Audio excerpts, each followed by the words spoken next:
The following allegedly true tale was submitted by an individual who has chosen to be identified solely as Harris B.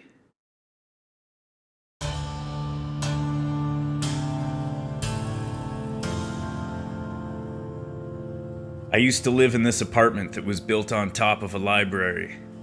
A pretty convenient setup for an avid reader like me. Just had to pop down a flight of stairs, hop, skip, jump, and my books were returned. Just open the chute of the book return and slide those babies down. Easy peasy. The whole library is gone now. City expansion, you know how it is. I guess they needed a bigger one. In a way, I'm glad to see they tore the place down, especially after everything came to light. About a year ago, I was perusing the library, coffee in hand. It was like my own personal bookstore down there. A little black storybook struck my eye and I pulled it from the shelf.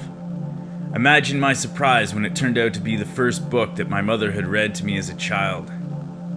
What made it shocking was that I had been looking for this book for the better part of a decade, but it had long since gone out of print, and no matter how many dusty old bookstores I went looking for it in, I never had any luck finding it.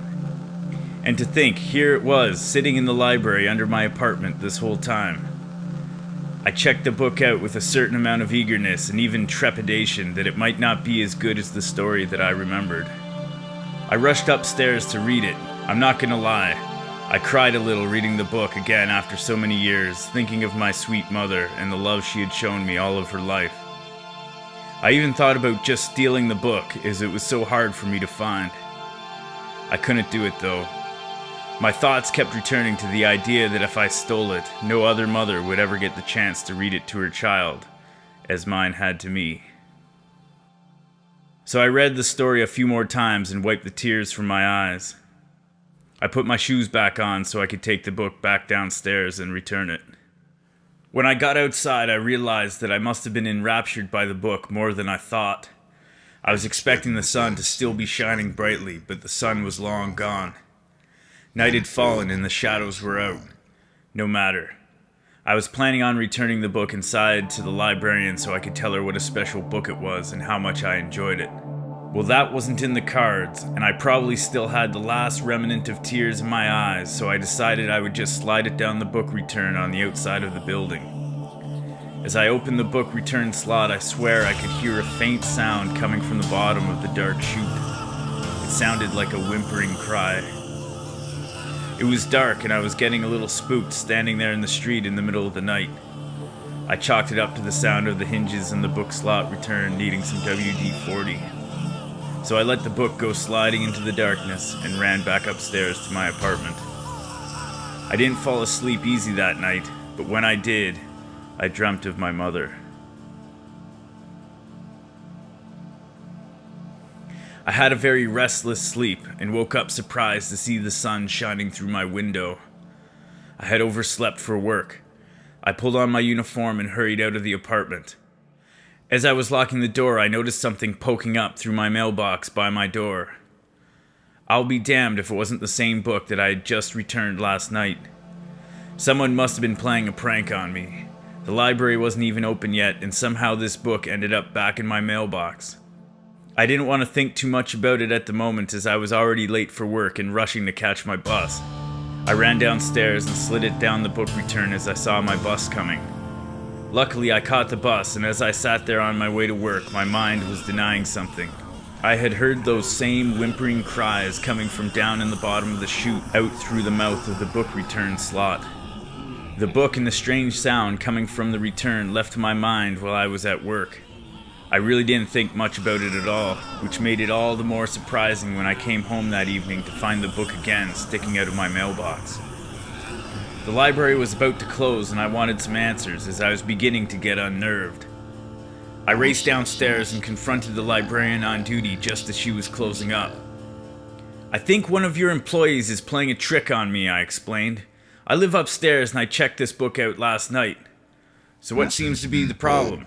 Is the book somehow damaged or defective?" "Nothing is wrong with the book, but something is definitely wrong with one of your staff. I've returned this book in the book return slot outside twice now, and somebody keeps putting it in my upstairs mail slot." The librarian looked somewhat incredulous. I highly doubt that, sir. But just to be sure, let me look it up in our system and I can see which employee received the book from the return slot. I handed her the book and upon opening it, she reacted immediately. Well, there is a problem right here, pointing at the stamp on the inside of the cover. This book isn't even in our system. The Toronto Library has no copies of this particular book in circulation. In fact, it has been out of print for some time now. Look at this stamp. This book was issued in the Hamilton Library system.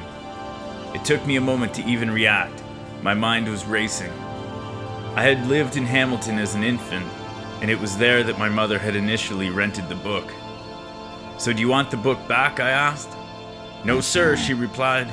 For all intents and purposes, the book belongs to you. We have no record of it in our system, so it's yours. What about the sounds? And to what sounds are you referring? A little smile never leaving her face. The sounds coming from the bottom of the book return.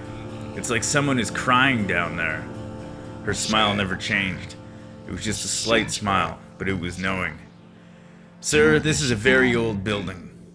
There are drafts and cracks in the bricks. It's part of the reason the city has decided to rebuild. The wind blowing through the cracks can make some strange sounds sometimes. It didn't sound like the wind. I was practically yelling. Sir, we like to encourage imagination as librarians. You know, it's part of our job, I like to think. And you seem to have a very active one. Her smile finally dropped. But we are closed. I left the library shocked with the book under my arm as the librarian locked up for the night. I didn't even dare drop it back down the book return slot. I didn't want to hear those strange cries again. When I got back to my apartment, I half expected another copy of it to be sticking out of my mailbox. My mailbox was empty, though. I decided to pack the book away with some of the other things I was getting ready to move. Construction on the new expanded library was to begin in a few months, and all of us residents on top of the library were getting ready to move. We all had to leave. Progress and expansion and all that, right? I didn't really think too much about it for the next little while. About 2 months later, I was sitting in my new home by the computer. I found a nice place in the woods to live. I'd had enough of the city life. I searched up the library to see how the construction was going and to see if there was any news about it. The first story that came up sent goosebumps all up my arms. According to the authorities, demolition crews working on the expanded library had to cease their work. The library was now not a construction site, but a crime scene. It seems while surveyors were inspecting the basement of the building, they found the remains of a small child under the slide of the book return slot. The investigating officer said that while it was still too early to report on the age and sex of the body, they could say with some certainty that the child was very young. Because of the state of decomposition, they did not have very much evidence to go on. In a statement to the press, the officer said, "What we have basically is just the skeleton of a very small child.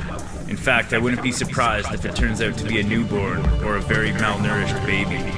For a moment, I heard those strange cries again, and I sat back in my chair, completely stunned. When I finally gathered myself, I realized I still had the book. I hadn't unpacked it yet. I ran to the basement of my new home to see if I could find it. I went through every single box, but I never found that book again. Sometimes I think back to when I lived in my old home on top of the library, and sometimes I still hear those cries when I'm walking through the woods alone. In the end, I'm glad that place is gone. I think that baby was trying to get me to help it find peace, but I'll never know. It pains me to imagine the horrors of that infant's short life and how it came to rest where it did. Eventually, they tore that place down, but maybe it would have been better if it had been burned. Burned right to the ground.